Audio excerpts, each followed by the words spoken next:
Selamat pagi, salam sejahtera. Terima kasih kerana bersama dengan saya di Nazilin Unity Channel. Saudara-saudara sekalian, ini satu pendedahan daripada mahkamah yang menyatakan RM44 juta ditemui di pejabat rumah bekas pengarah Jabatan Air Sabah.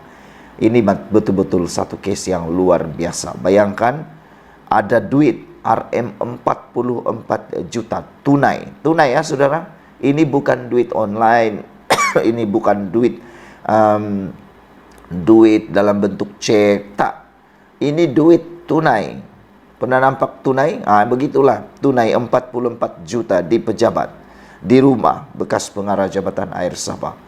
Ini semua adalah kes yang membabitkan bekas pengarah Jabatan Air satu ketika dahulu, yang mana ketika serbuan dibuat, semua yang membuat serbuan terkejut sebab ada duit di dalam pejabat, di rumah, bahkan ada di dalam kereta berpuluh juta. Nah, banyak kan?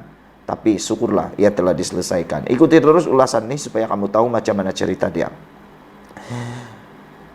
Mahkamah Session di sini diberitahu bahwa uang tunai lebih RM44 juta ditemui di pejabat dan rumah bekas pengarah Jabatan Air Awang Muhammad Tahir Muhammad Talim.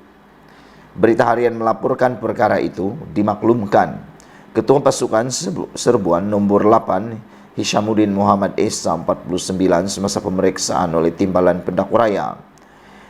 Hishamuddin memberi keterangan sebagai saksi pendakwaan ke-40 di hadapan Hakim Abu Bakar Manat dalam perbicaraan skandal rasuah terbesar di Sabah itu.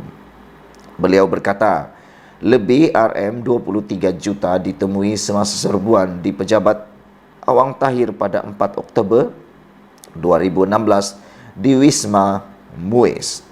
RM62.500 ditemui dalam beg bertanda Tahir di meja Awang Tahir. Wang tunai selebihnya ditemui di 3 lokasi lain, di dalam bilik pantry, di sofa dengan 3 tempat duduk, kabinet TV serta kabinet kayu. Waduh, ini memang gila, punya banyak duit lah kan.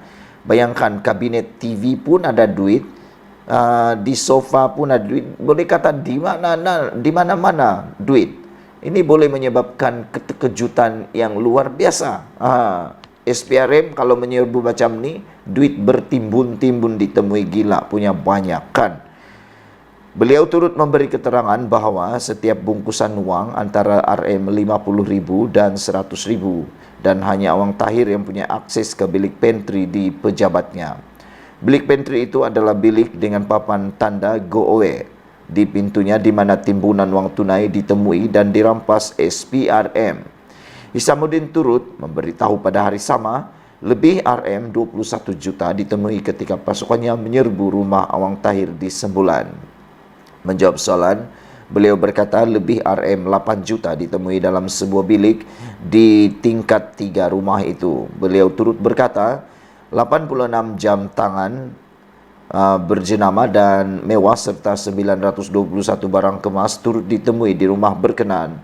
Saksi selanjutnya memberi keterangan bahawa pasukannya selanjutnya menemui wang tunai RM9 juta dan RM4 juta masing-masing di dalam kereta Mazda dan Mercedes. Gila, ini dalam kereta ada 9 juta dan 4 juta. Itu betul-betul banyak duit lah. Ini bukan kaya tapi talampau rasuah. Kira-kira RM9 juta ditemui dalam sebuah kereta Mazda. Wang itu dimasukkan ke dalam beberapa beg yang disimpan di dalam bonet kereta. Ketika itu kereta diparkir tidak jauh daripada pagar rumah yang diletakkan di luar pagar rumah. Tak takut hilang duit. Aduh, ini melampau banyak duit nih, sampai berani simpan duit dalam bonet kereta berjuta-juta di luar rumah lagi di parking. Itu kalau dirompak, aduh, kalau dicuri kereta itu dapat bonus, dapat loterai. Curi kereta satu dapat duit berjuta-juta. Macam itulah cerita dia kan. Sebanyak RM4 juta lagi ditemui di dalam sebuah Mercedes-Benz. Wang itu dimasukkan ke dalam beg dan dimasukkan juga ke dalam bonet kereta, katanya. Saudara-saudara sekalian, inilah yang kita harus puji. Tindakan SPRM menangani kes-kes seperti ini. Karena Perkara-perkara beginilah yang menyebabkan ketirisan uang jabatan air. Sehingga Sabah banyak tempat yang tiada air gara-gara ada rasuah yang menular, yang teruk macam ni. Kita harap apa yang berlaku ini menjadi teladan kepada semua. SPRM menyerbu rumah ini menjumpai bertimbun uang. Wah, gilalah. Sekian dulu untuk kali ini. Jangan lupa tinggalkan komen dan tekan butang subscribe. Kita jumpa lagi. Bye-bye. Selamat pagi, salam sejahtera. Terima kasih karena bersama dengan saya di Nazlin Unity Channel. Saudara-saudara sekalian, beberapa hari yang lepas kita ketahui bahwa Zuraida Kamarudin telah pun disaman di arah bayar saman. Ini bukan sekadar disaman, tetapi telah diarah bayar saman oleh Mahkamah Tinggi sebanyak Rm 10 juta kepada parti lamanya, yaitu PKR.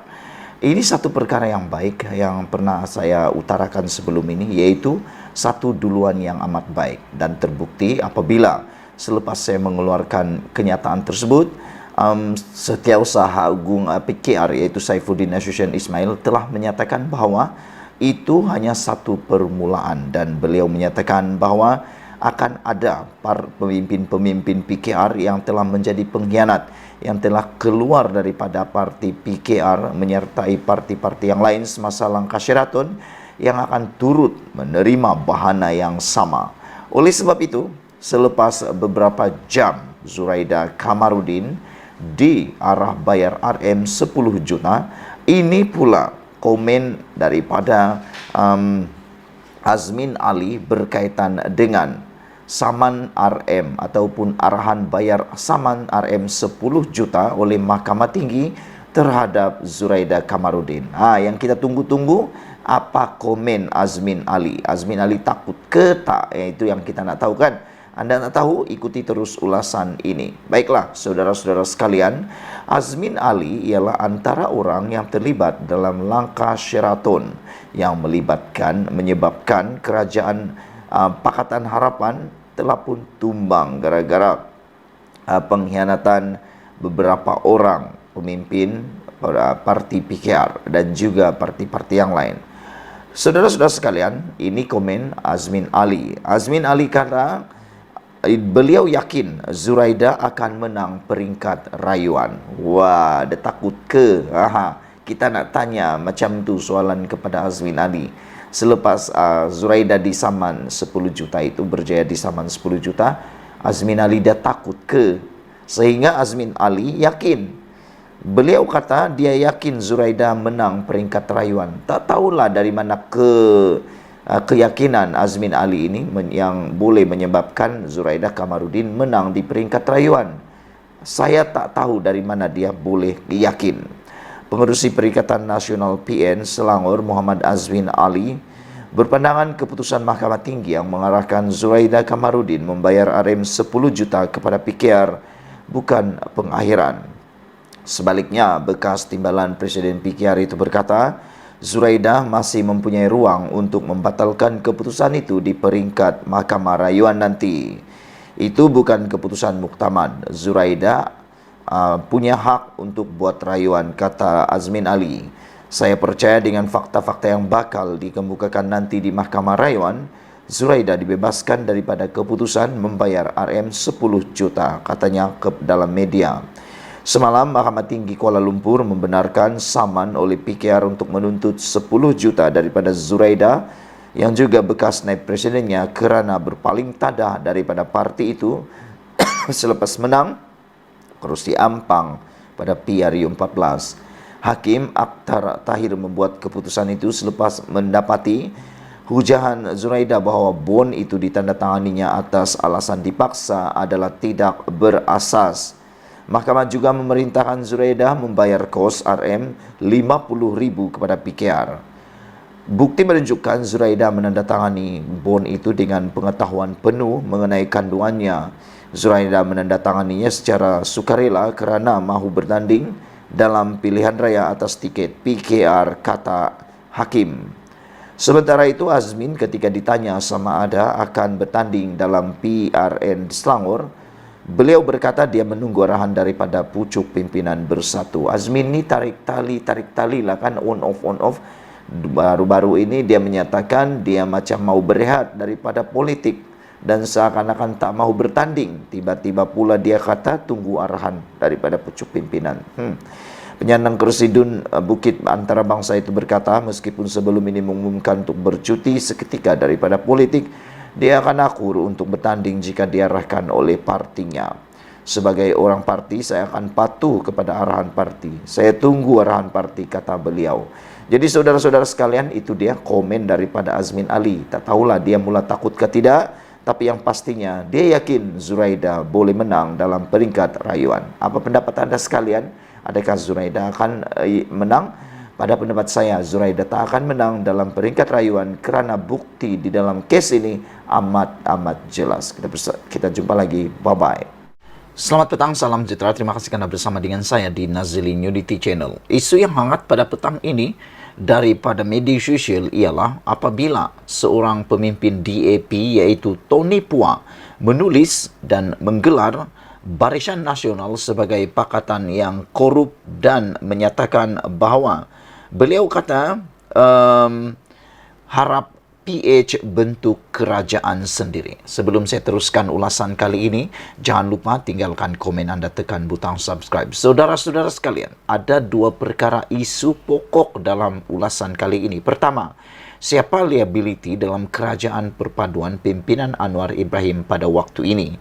Adakah DAP ataupun UMNO Barisan Nasional itu sendiri?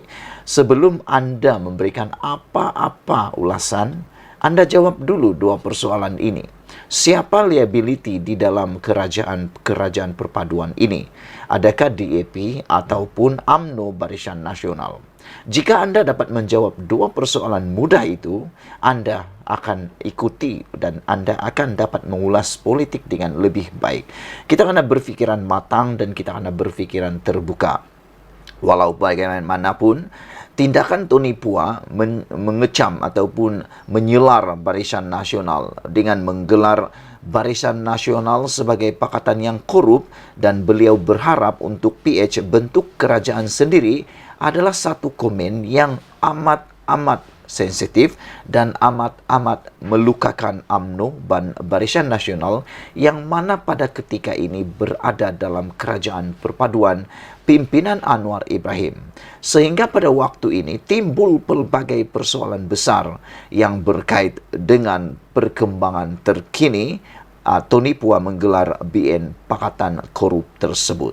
Ada beberapa pemimpin daripada UMNO yang paling lantang iaitu Ashraf Wadi Dusuki dan beberapa pemimpin yang lain mendesak DAP jangan mencalonkan Tony Pua dalam PRN. Ada juga yang mendesak MCA atau MIC kalau saya tak silap telah pun mendesak DAP kalau berani, kata mereka, ambil hukuman yang paling setimpal dan berat terhadap Tony Pua. Dan mereka tidak keberatan untuk mencadangkan DAP memecat Tony Pua daripada kerajaan ataupun daripada parti tersebut.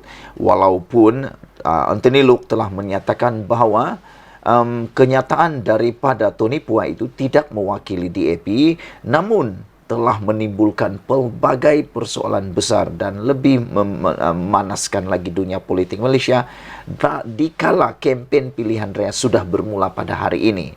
Dan salah seorang yang lantang bercakap iaitu Isham Jalil juga mengatakan bahawa BN sedia untuk jadi pembangkang, DAP boleh tinggalkan UMNO. Saudara-saudara sekalian, apa yang menjadi persoalan kita ialah apabila Isham Jalil mengatakan perkara tersebut iaitu BN sedia jadi pembangkang, DAP boleh tinggalkan UMNO. Kita pun tahu DAP dan UMNO sebenarnya tak pernah bersepakat sebelum sebelum terbentuknya kerajaan perpaduan. Tetapi oleh kerana titah ke bawah Duli Yang Maha Mulia yang di-Pertuan Agong, maka terbentuklah kerajaan yang menggabungkan seteru politik utama di Malaysia ini.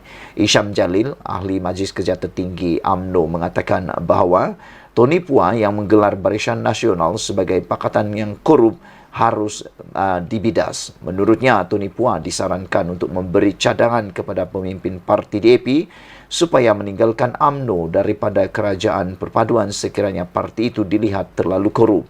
Menjadi persoalan kita ialah kalau DAP meninggalkan kerajaan perpaduan ini, saya yakin kerajaan perpaduan ini akan tumbang. Kerana banyak kerusi dipegang sebenarnya oleh DAP berbanding UMNO. Tetapi kalau UMNO yang tinggalkan kerajaan perpaduan, tidak ada kesan langsung kepada kerajaan perpaduan ini.